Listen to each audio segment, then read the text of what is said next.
Hi there. My name is Kendrick, and today I get to have Wendy back. So, Wendy, welcome back. Hello. So, Um, wait, don't jump yet. Hold on. okay. So, Wendy, can you please tell us your full title? Okay. I am an ENFP. I'm a visual NEFI consume, play, sleep, blast number one.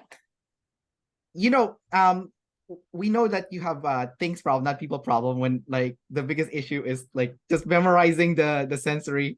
You know what I mean?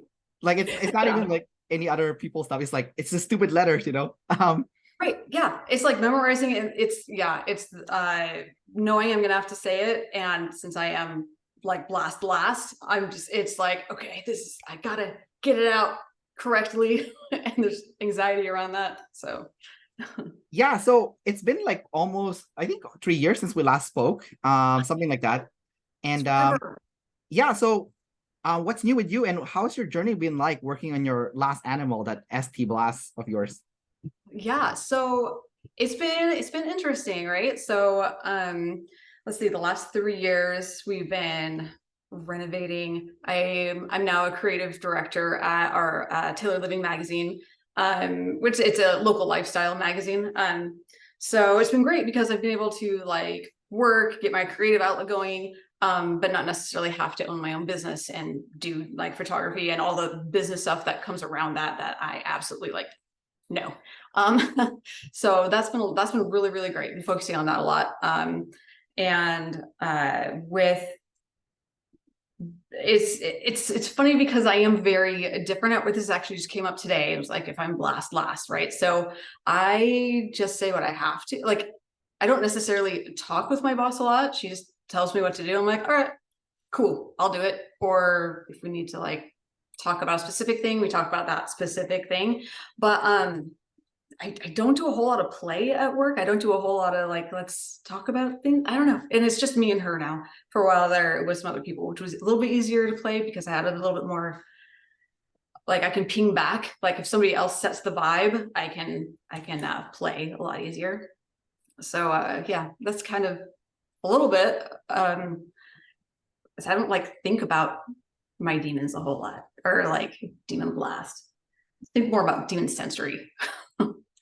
Yeah. Oh, so we'll talk about the demon sensory thing, but Yeah. when you had your photography business long time ago, Mhm. were you blasting more because you had to talk to customers and stuff, and you had to give them the quote and whatnot, Oh, yeah. description? Okay. So this is actually interesting because I had such anxiety over talking to clients. Like the the biggest holdup for me is talking to the people, right? And so what's been really cool lately is I still do photo shoots for the magazine. I still have to set things up.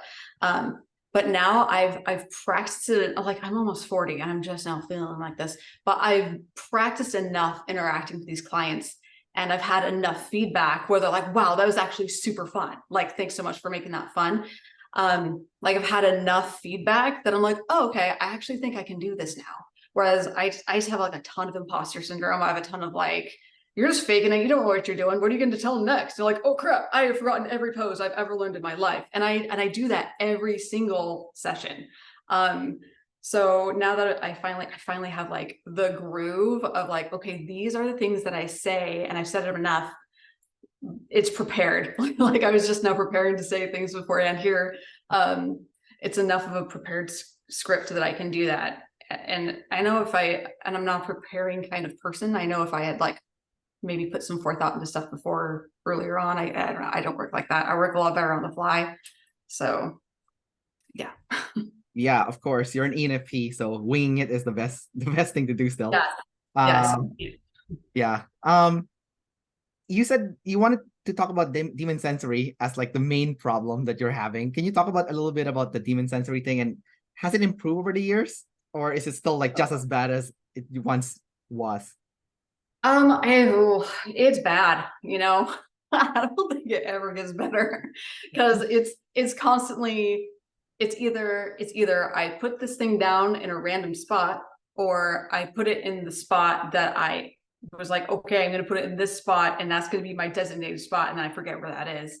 Um, and this is every day. This is with my purse every day, with my phone, not necessarily my keys. I finally got to the point where my keys will always say my purse since I don't since it's like a push button turn on now, I don't ever need to take them out. So I hardly ever lose my keys, which that's a big one now. Okay. So thank you, push button start vehicles, because that's helped.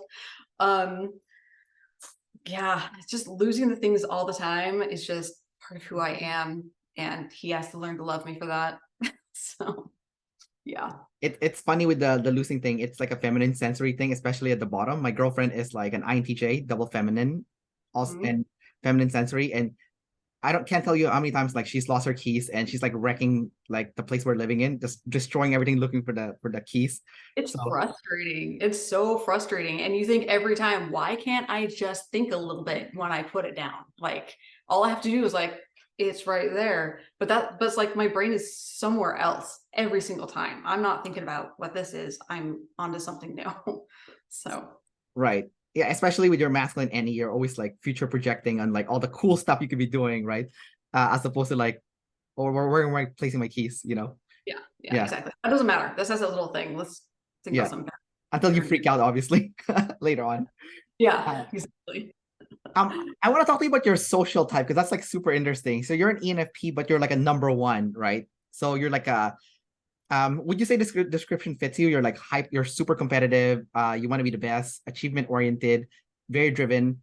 Do does all those descriptions sound like you? Yeah, absolutely. Like it's never been a hey, I'm gonna do this thing for fun. It's like, no, I'm gonna do this, I'm gonna figure out how to do it, how to like be one of the best. I have to be the best person that does this. So yeah, very highly driven for that. Now, you said something interesting earlier though. You said that when you had your photography business and your area of insecurity was communicating with clients because you felt like you had imposter syndrome. So, being a number one, what's your relationship like with imposter syndrome? Because like, you know, you want to be the best, but then there's also like a part of you is like, but am I really the best, or like, am I up to par? And it kind of goes like back and forth. Like, what's that feeling like? It's exhausting. So there's always the my dog is moving the computer. Okay.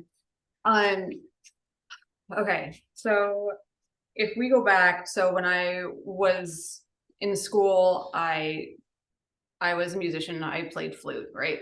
So and of course I couldn't just I just play flute in the band. It's like no, I had to be first chair. I need to go win all the things, like all the competitions and stuff. And I remember even back then it was like a, you know, I would do all the work. I'd memorize my concerto, my huge solo that I was going to play, being accompanied by like the rest of the band and stuff.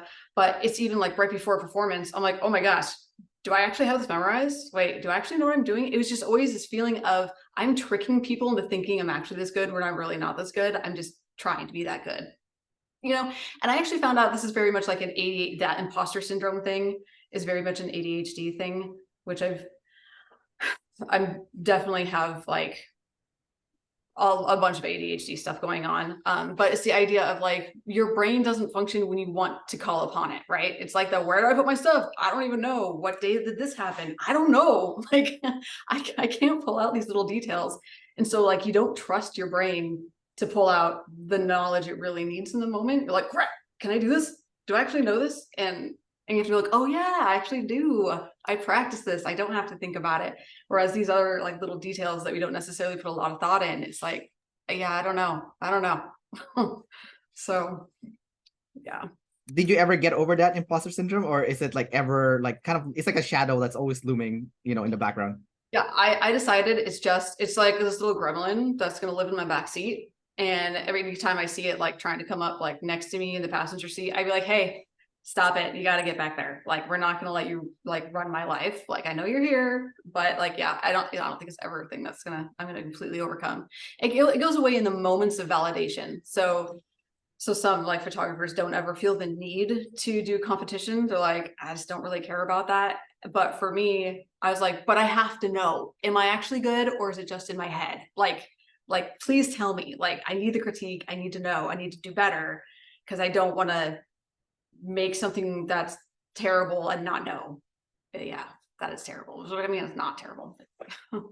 So speaking of critique, the love language of those who are number one is supposed to be words of affirmation. Do you feel like you need a lot of like recognition and validation from the tribe verbally, for your Yeah. success?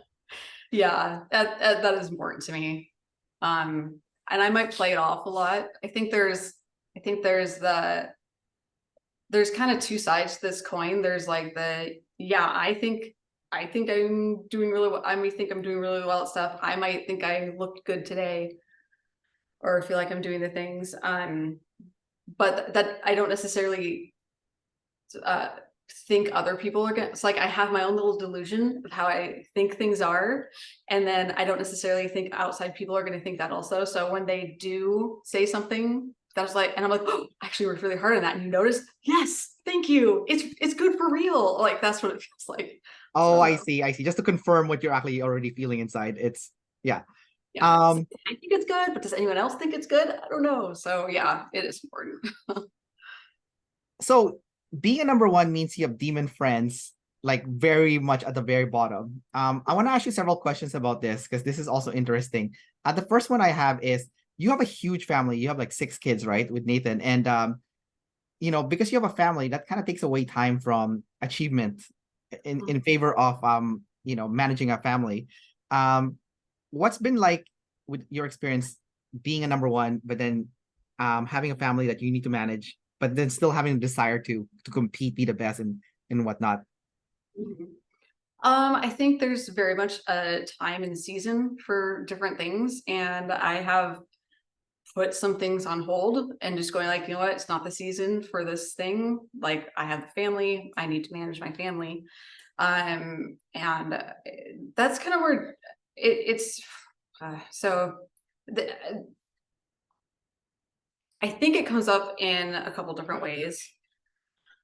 I definitely really worry. I think my friends have become my children. Like my tribe is my family, because I really don't have a whole lot of time to go spend with like girls my age and stuff like that.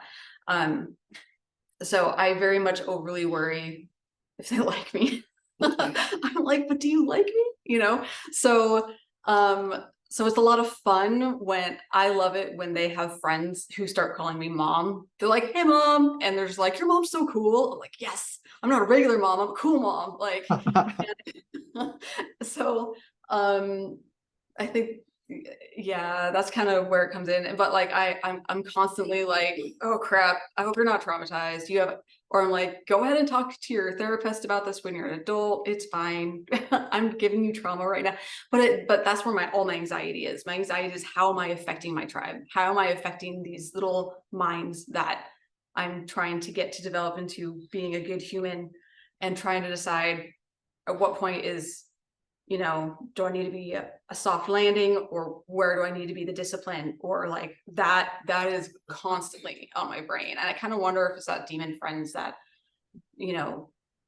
where do I stand with the people around me, and just that anxiety all around there. I don't know. um, do you still have friends from elementary school or high school or even university or college, or are they all gone? I not usually. I mean, yeah, I'll do like the once in a while hey thing. I don't ever really keep up with anybody. Definitely not in the same way he's like, hey, I've had this friend since birth and we text like once a year, but still call him a friend, right? In my brain, it's more like, oh, this girl I used to, this girl I used to hang out with, or so it's very much like in the past. It doesn't feel present for me. It doesn't feel present for me unless they're like in my everyday life. Um, so I guess I kind of have this thing of like, oh, I haven't like been your friend lately. Like we haven't been hanging out. I haven't been doing things for you. We haven't like interacted. Even if it's only been a month or two. Even if it's been a month or two. Yeah. Yeah. I'm kind of in limbo with this one girl. I'm like, oh crap, I haven't like reached out to her in quite a while. So we're probably not friends anymore. And it'd be weird if I reached out to her now. It'd be awkward. Like That's so weird. Yeah. So I mean, like I do have current friends that I really, really like. And I think also part of it is I've done a lot of good learning and growing and changing. So there's a lot of people in the past where I wouldn't necessarily, I know I just really wouldn't click with. I really value like deep intellectual or emotional, moving type of conversation, right? I do not do well with the small talk or just what, I don't know, mind-numbing things that people talk about all the time. So finding other people who are good with the types of conversations I want to have, I feel is rare. So those kind, and I have a couple of them right now. So those guys I definitely like want to latch onto and be like, let's be friends for a long time. So What about that one where you went to New York with, and then you haven't seen that person in like 4 years, and suddenly you became friends again? Like, so how does that work? I hadn't seen her in like 18 years. Yeah. Like, yeah, long time. I love that she reached out. So back in high school when Moulin Rouge, the movie, first came out, she and I were obsessed to the point, like we just get done watching it and be like, wouldn't that be weird if you watched it again? Like, yeah, you don't watch the same movie in the same day. And then it was like, no, we're watching it again. And so like we watch it twice in a day. So a few years back when it first came out on Broadway, she contacted me, but it just didn't line up. And then just randomly the actor that was the original main character was coming back to perform again. And that's what prompted her to reach out again to see if I wanted to go. And I was like, hell yes, let's go. And then when we met up, when we were like face to face again, it was like no time had passed. And, it was great. I haven't talked to her since, which is weird, but I think for me, things just have to be very present. If it's not in front of my face, I'm not thinking about it. It's like object permanence. Like, it has to be in my immediate zone for me to be thinking about it and putting the effort into it.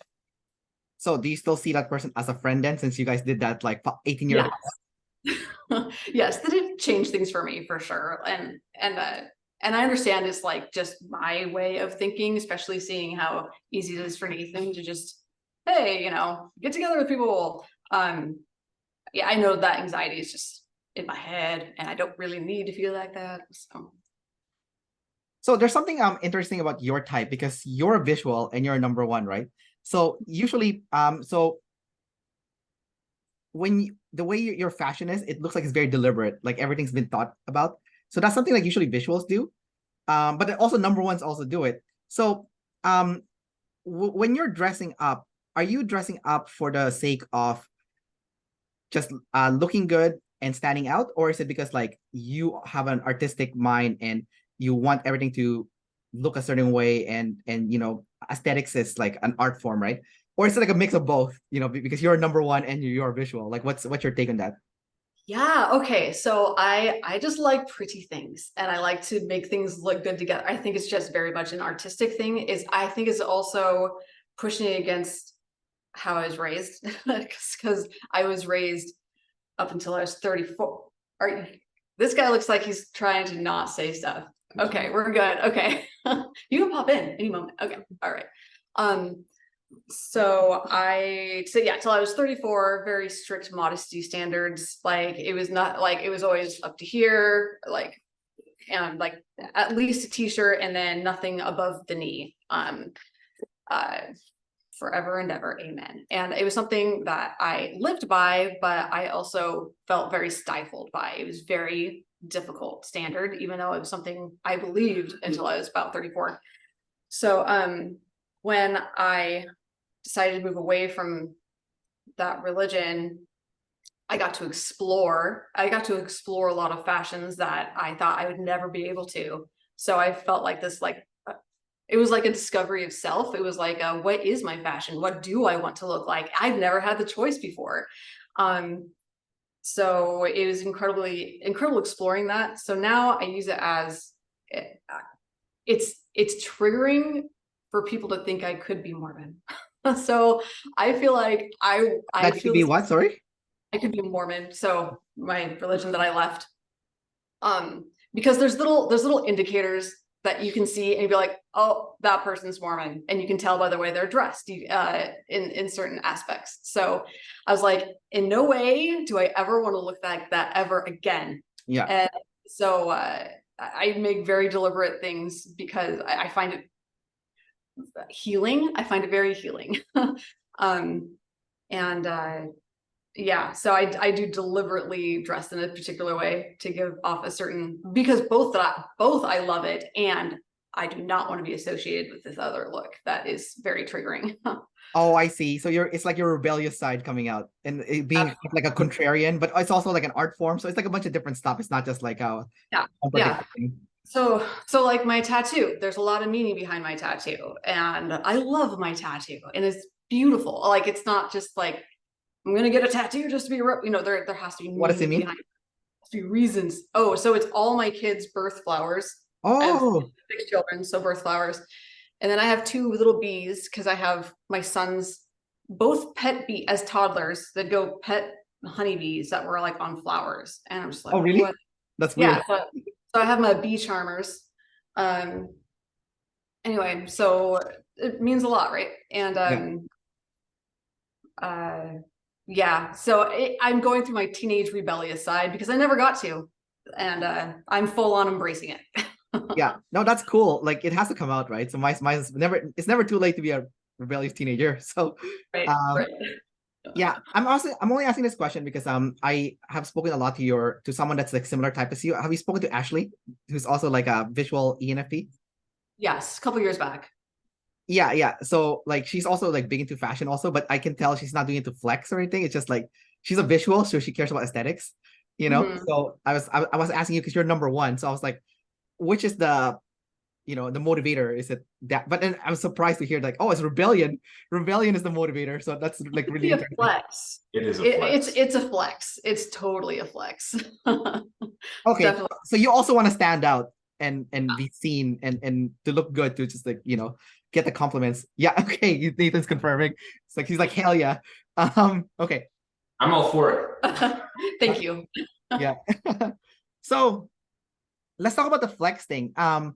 The flexing is interesting because I've seen different people flex in different ways. So people with introvert thinking and introvert feeling tend to flex a little bit differently. Like for example, introvert thinking, they have that feeling, they have more feeling of like I want to crush someone, beat someone, outsmart them, blah blah blah. While people with introvert feelings like I want to be unique, I want to be different, so I want to be seen for like the personality, the uniqueness of me, right? And if you're number one, yes, they obviously overlap and whatnot. And then you have someone like I don't know if you've ever heard of David Goggins. Um, so anyway, so he's like popular in the US because he wrote a book. It's called Can't Hurt Me, one of the best book I've ever read. Highly recommend it.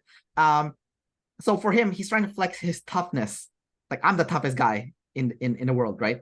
So the flex, it doesn't have to be like aesthetics, it doesn't have to be appearance, it doesn't have to be whatever. It could be also like a character trait, right? That you're flexing. So I'm wondering for you, where are areas do you see yourself flexing? Kind of like based on the examples that I provided, whether that are you flexing in, being the best, beating other people? Are you flexing in your image? Are you flexing on your character? Are you flexing like where are you flexing? Your career? Like where do you see yourself flexing? I don't even freaking know. Please tell them. Okay. So actually, I was talking to Dave about this because Shan and Wendy both. Be in the art, yeah. Well, it's more of a subtle thing. Mhm. So it's not going to be like a David Goggins where they're going out and showing everyone like, look, I'm the freaking best and I'm awesome and stuff. It's a little bit more subtle. I would say in the photography realm, like she really does want to be the best. She's not going to go out and post it to the whole world. I mean, she will on Facebook, but she's not going to go out, look, I did this and I'm so amazing and I'm better than everyone else. But she will post it and say, look, I did this super amazing thing. I got an award, guys. It's fun. Yeah, that feminine FI, right? Yeah. That just and then also with how do I say it? Being I think it's like an FI flex of like these values are the values that are the important ones and that you need to get online with because these are the right ones. I see this a lot with especially like with her parents and then with other people who don't necessarily agree with the values. And I know that's kind of like an FI thing in general, but that's where I hear most of it is from this thing is happening and it's right or wrong and I'm right because all the TE reasons and this is the important thing, but it's not like we're not going to get on the soapbox and start blasting to the world about it either. It's a little bit more subdued, I'd say. And when I was talking to Dave, he said the same thing about Shan. You know, they're both type ones, but it's not as obvious and overt as other type ones. I think they describe Chance is like she has like the T and the pinky outside, you know, kind of like that, like it's like it's subtle, but it's kind of like also kind of pretentious. But it's still there. Yeah, yeah. Okay, cool. So I interviewed an ENFP earlier who is also a number one, and she said something to me, and I want to double check with you, Wendy, to see if you feel the same way. So she said that when it comes to friends and helping other people, she's happy to help someone because she's tribe above self, right? As long as they're not in the same industry as her. So she's a power lifter, right? So if it's another girl that's also trying to get into powerlifting, she's like, no, because I want to beat everyone in powerlifting, right? I want to be the best in this area. But if you're like doing something else outside of that realm, happy to help. So, but she's also willing to help someone who wants to lift weights if they're an absolute beginner, and there's no way that they can overtake her. You know what I mean? So I just want to hear what you think about competition personally and helping other people. So are you cool with helping someone that is in the same industry as you and they're very close to your level? Or is that like, no, this is competition, I need to crush them, I have to keep some secrets to myself on how to make something good? Or you're like, no, I want to help them get better because that way I can get even more better because the competition motivates me. So where are you in this camp? Generally, I'm not a gatekeeper. Generally, I'm like, dude, you want to know how to do this thing? It's so cool. Like, I'm happy to share information. Yeah, I'm thinking about the people around me. Okay, so this is where I think it's a little more of like I probably would never say this out loud with people, but I think it's like I really don't know anyone in real life who I feel is on the same level. That's such a one thing to say. Yeah, but I think that's why I'm like, oh, yeah, I'll show you. Oh my God, I love it. That's so good. Yeah. So good. Yeah. So I think it would be different if I felt like someone might be very competitive with someone. Well, I don't know, because I'm thinking now, there's this other photographer, David Lee, so cool. I think I'm either like, dude, you're cool, I want to be so like you, or meh, I'll help you because, you know, you're not on my level. I don't know if I ever perceive anyone to be so close that I have to like compete with this person. I don't want to show them things. You're such a one. I'm such a one. I can't recognize like, no, these guys, their stuff's way better than mine because of one reason or another. I can recognize that for sure. But yes, I'm very much a one. If I think you're beneath me, you're beneath me. So especially speaking in like one area of expertise that I feel like I'm good at, not overall. Like photography. Yeah, exactly. Yeah. You're still double-sider. I can see you double-siding there. Like it's like, yeah. Or like what he was saying with the values, though, I do feel very strongly about the values that I feel like I've put a lot of time and energy into understanding. And so now when I feel like there's a value, especially when it comes to parenting, like how I parent, sometimes I'll feel terrible about how I parent until somebody brings something up and like, oh no, I do it because XYZ. And I feel very strongly about that. I'm like, oh no, I'm not as a relaxed parent as I think I am, because I have those values like set. Like, yeah, that's definitely a flex or whatever. So are you competitive as a parent also, or not so much? I probably am. Like, I don't want to be. Here's the thing. I don't do the whole, I don't do the, I'm not gonna judge other parents on their homes. I'm okay. I guess one of the values is you don't judge other parents because we all are going through different things. And so it's like, we're in a fight, we're all in this together, and it's a solidarity to anybody else. So I don't think that's because my value says you're not better than anybody else. I don't use that as a flex at all. But you still flex. But I still flex. Yeah. I still flex, I guess. I don't know. Can't It's okay. help You can tell me. I told him you. So do you want to say anything? She still will she doesn't judge, but she's like, but that's still so stupid, and this is still the best way, and that's the way it is. So, and we're better.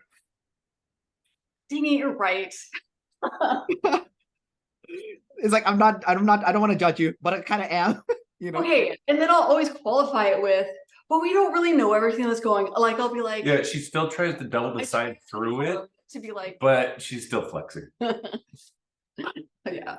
What about your kids? Do they play sports, and do you see yourself being that parent who's like, you're gonna crush those other kids? Like, my kids are gonna be better than those other kids, you know?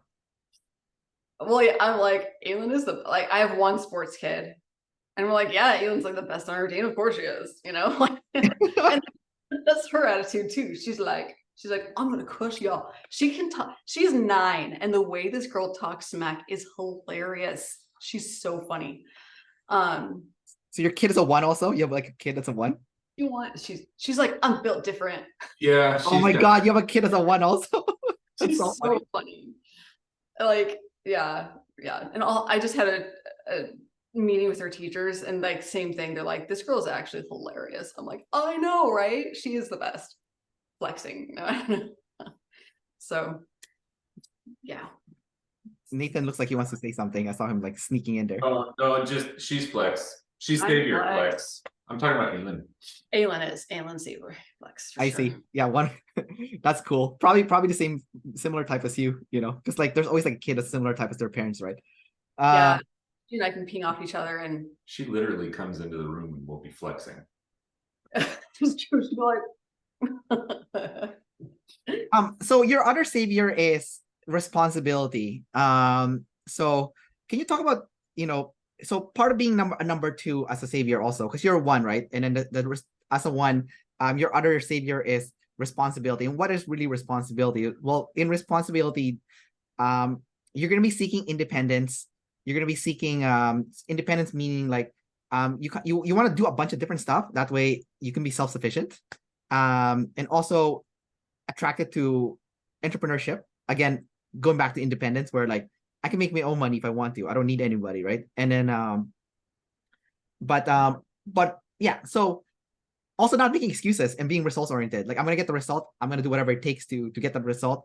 The difference between a 1 and 2 though is like, 1 is like there's like the competition aspect, while number 2 is like, I just don't want to make any excuses to achieve that goal. And if you're number 1, you have both, right? I don't want to make excuse to achieve the goal, but I also want to compete and be the best. So can you talk about that second aspect of it, where like I don't want to make excuse to get a result, attracted to responsibility, not making excuses, and wanting independence?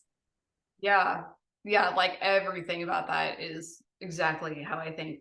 Very much like the own what you're going to be doing. Like, don't make excuses. Don't try to pass it off on somebody else. If you do something wrong, you own it, and you figure out how to learn from it, how to grow from that. So yeah, I don't know, like that was all here we go. Last savior.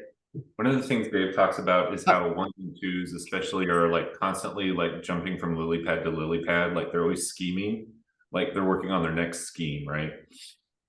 So it's interesting how she goes, and it's that double masculine play too, that NT play, where it's like, hey, we could do this, let's go do this. So, you know, it's from let's have puppies and let's sell puppies to let me try this new form of photography with this new set of people so we can get money to do this, and it's just constantly leapfrogging from one thing to another to bring in income and to try her hand at like different types of photography or just money making in general. Or she was even trying to get like her dad's wooden bowls that he turns out on lathes onto Etsy, and it's just like scheme after scheme after scheme after scheme, and I'm just like, my head's spinning going, I'm gonna sell drugs, I'm fine. And let's work on our house, and I'm learning guitar, and I want to learn how to draw better. Like, yeah, there's always things. I have to learn how to sing better if I'm going to play guitar, because I have to sing and play guitar at the same time, or else why play guitar? Like, that's yeah.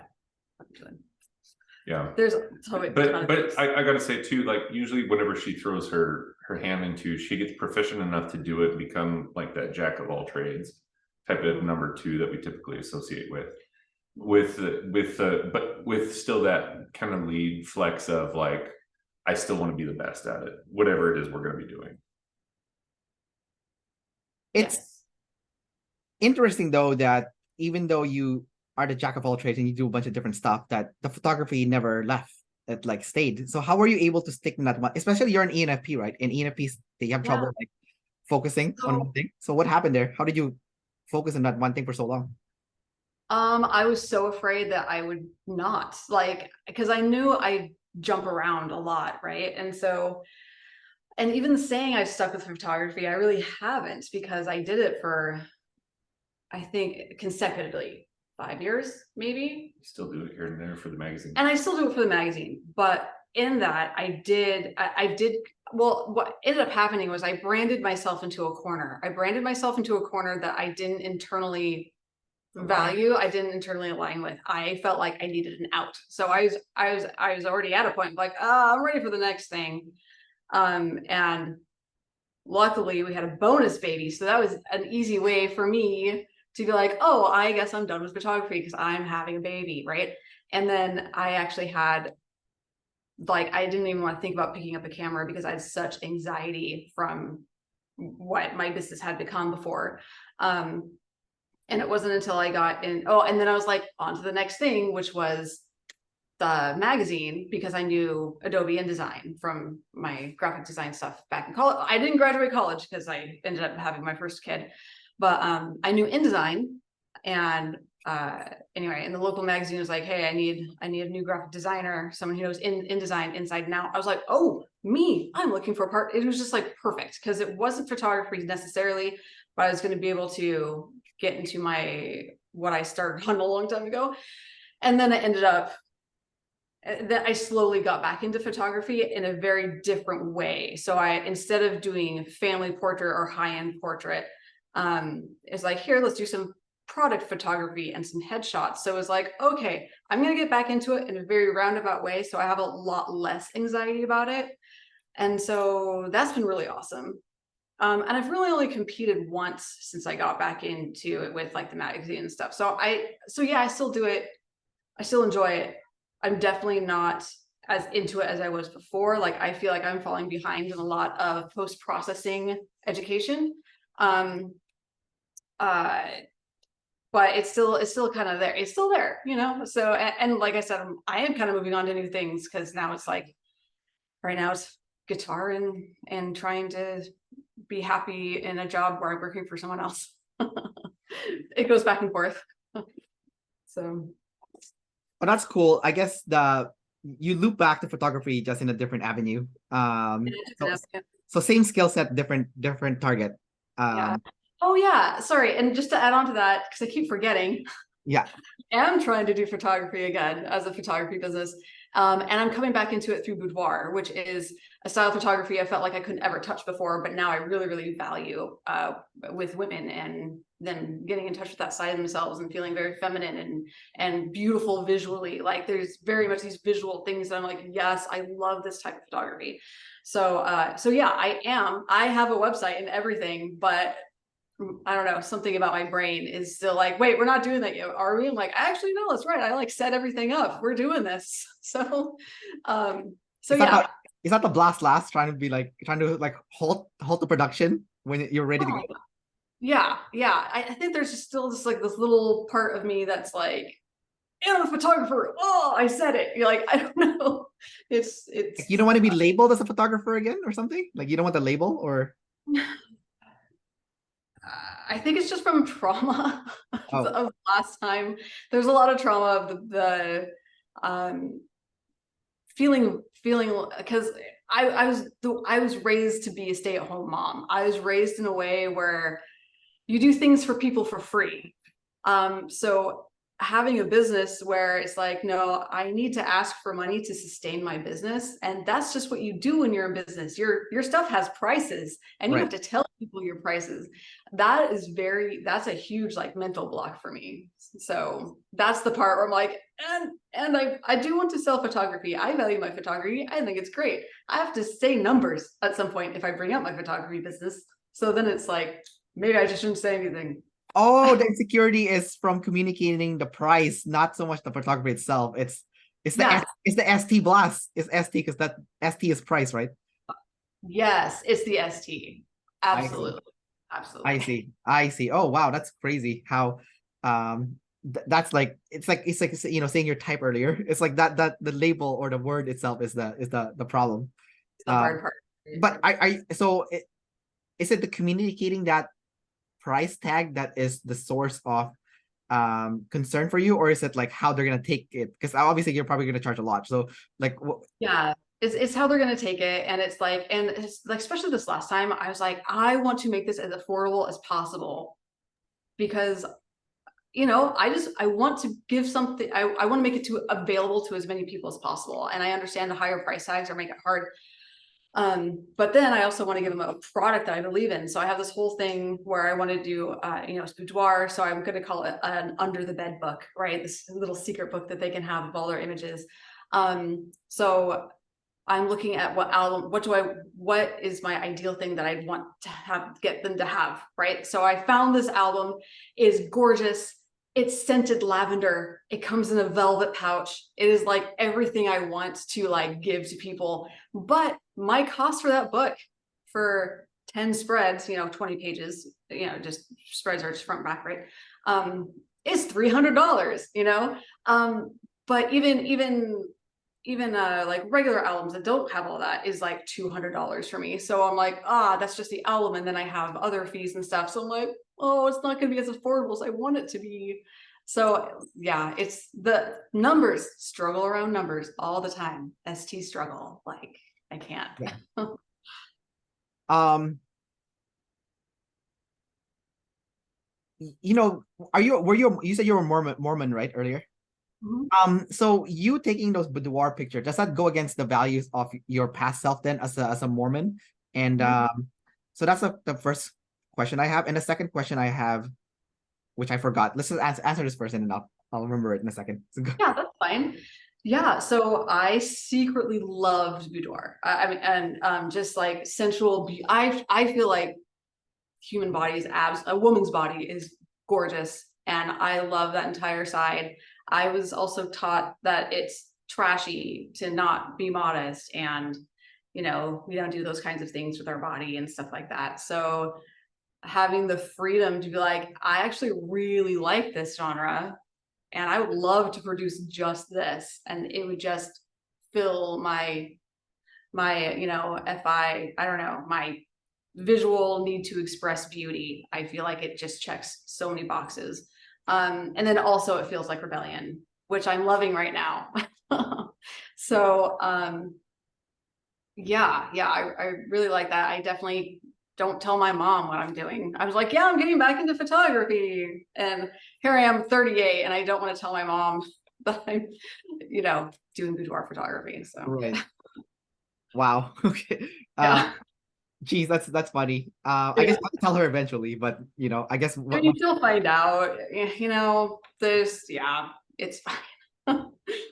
um my question then to you is, on our first interview, one of the reasons why you quit your business was because it wasn't aligned to your values anymore. Like you were making all this high-end photography, but you know, that's not what you really cared for. So it sounds like for the boudoir stuff, like you're really passionate about it and it's something that you want to go all in. And also it sounds like it's also something that you can, from what you've said, like you're also serving the tribe. So you're like almost like you're number one, but then now you want to kind of give back to other people. And like the way you can give back is like a beautiful photography of, you know, from the boudoir genre. So would you say then that, you know, this is kind of like your calling then in a way where like this is going to be your go-to for in terms of like, you know, you get it's like an outlet for a lot of different stuff, you know? It's like, it really is.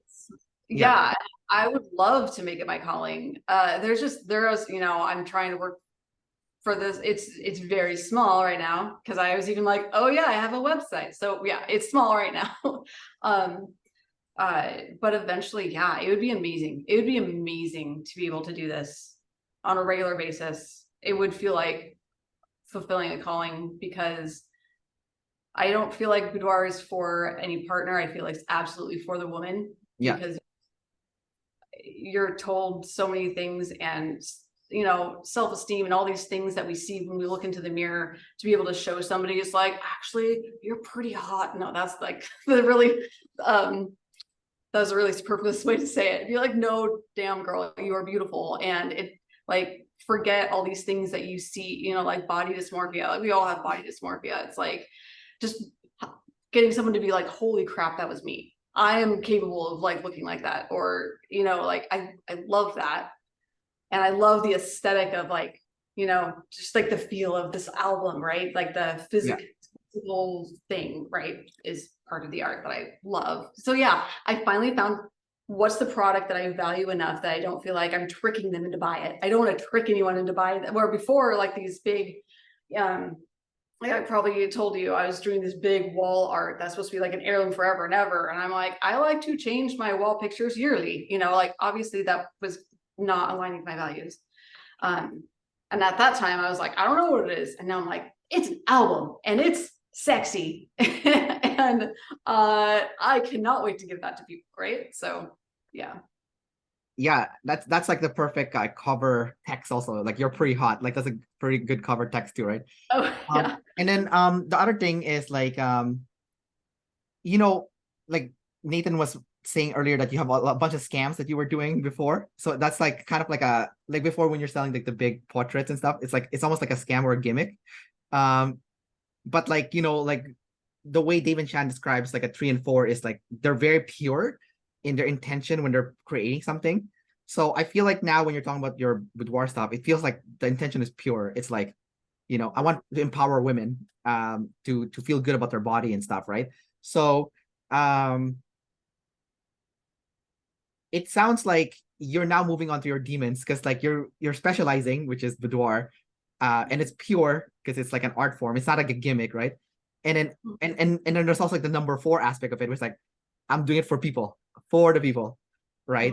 And then you'll price it as much you can where you can make money, but like not, but not that it's like inaccessible to people. So it's like, it sounds like, oh wow, this is like fitting all the check marks there for like your demons essentially. Yeah. Yeah. But you're still gonna want to be the very best at it. I'm still gonna want to be the best at it, but it's okay. I like. Yeah, but but you can be the best at making people feel good about themselves. That's really good. That's something. Yeah. Yeah, and that's something I've struggled with before. I was always struggling with like, are they actually having a good experience, right?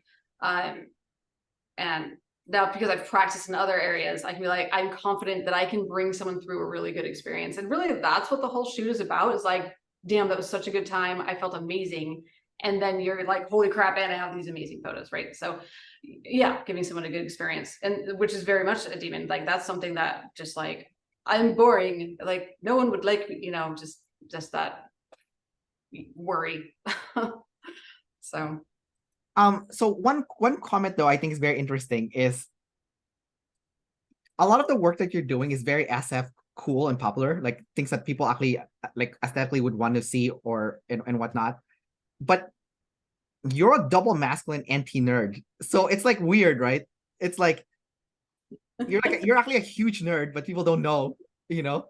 And like your superpower is actually figuring things out for other people. Like, can you talk about that a little bit? Like, you know. So when you say nerd, like I can get like really into something, or like problem solving, like explain a little bit. Like, yeah, so NT, because your play second, and that's your savior, is double masculine, so super aggressive. Even earlier when like Nathan was talking, you couldn't help but like jump into the screen and share something about Nathan, because like you're so aggressive when it comes to interacting with the tribe, you know. Okay. It's double masculine. You know, like earlier you're just like, you're in and you're like exposing Nathan left and right? And then like but like it's also NT, so you're like figuring things out for people also. So okay. So that's kind of for like the it is like, so that's like, it's kind of nerdy because it's like it's like kind of sciencey, but it's also like legit, right? Because your rationale is correct. Like a long time ago when I was interviewing Nathan, he told me you shamed him. Something about like the washroom or something, like something needs to be fixed. I don't know if it's like the towel holder or something. And then you just came in, it's like, this is how you do it, bam bam, done. And Nathan was like, it was a vanity. Okay, what was it? Oh, the vanity. So it's just the cabinet in the bathroom just needed to be screwed into the wall. Yeah. Just like, regular cabinets, like we've done many times. And for some reason, he was like, "Are we sure this is the way we're supposed to do this?" It's because I didn't want to ST He didn't want to deal with it later. He didn't want to mess it up. And there are other aspects where I'm like, why didn't we think about this a little bit more before? Anyway, it's fine. In this particular one, he was like, I do not want to ST do this over again. And I was like, listen, just screw it in the wall. It's gonna be okay.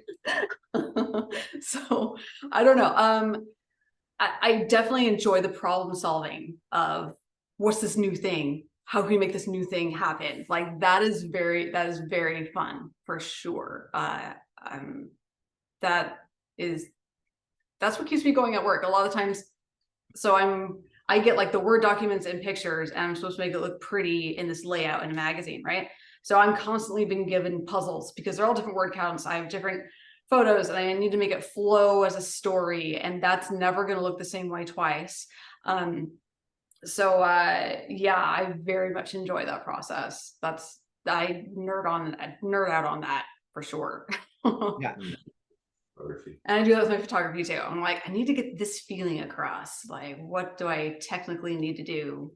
And then I find I do get impatient with learning the learning exactly the ST. I do get impatient with the ST on how to do it. So like I'll just feel it, and I'm like, okay, that works. And so yeah, problem solving is awesome. And I just doing that like even with decorations. Like I really got into Halloween this year. I'm like, and he's laughing because I'm like, okay, I want like 18th century like French Victorian graveyard as my front, as on my porch, right? Pretty grand. I understand it's pretty grand. And then I realized I do not have the artistic capacity to sculpt styrofoam the way I want it to do this. Nobody sells the things that I want, darn it. Anyway, so that was kind of a big problem. So I didn't get exactly what I wanted, but we made it work. It's fine. So yeah, I like big ideas, that's for sure. All right, Wendy. Thanks for sharing all that, by the way. That's super cool. So we'll wrap up the interview here, and thanks for coming out and sharing more about your life, your story about being a #1 ENFP visual. There's not many visual ENFPs. It's just you and Ashley, right? I'm actually interviewing Ashley after you. So it's like interesting to see. And I'm also an ENFP like you. So but like we're opposites because I'm like I'm an audio like Nathan is. So like seeing all like the visual world and also the tester stuff, because you were talking about the texture of the stuff and the smell. So that's like very like, and I was like, man, that's like stuff I don't even think about, so it's kind of interesting to see from like the opposite perspective. So yeah, thanks for coming out again, sharing more about your life, and thank you. Yeah, so take care, enjoy the rest of your day. See you. Thanks to Nathan also for coming out and like organizing this. Yeah, there you go. Yeah, gotta get your problem. So yeah, and then yeah, I'll keep in touch with both of you guys sometime in the future, and hopefully we can do it again. So all right, thanks. Bye.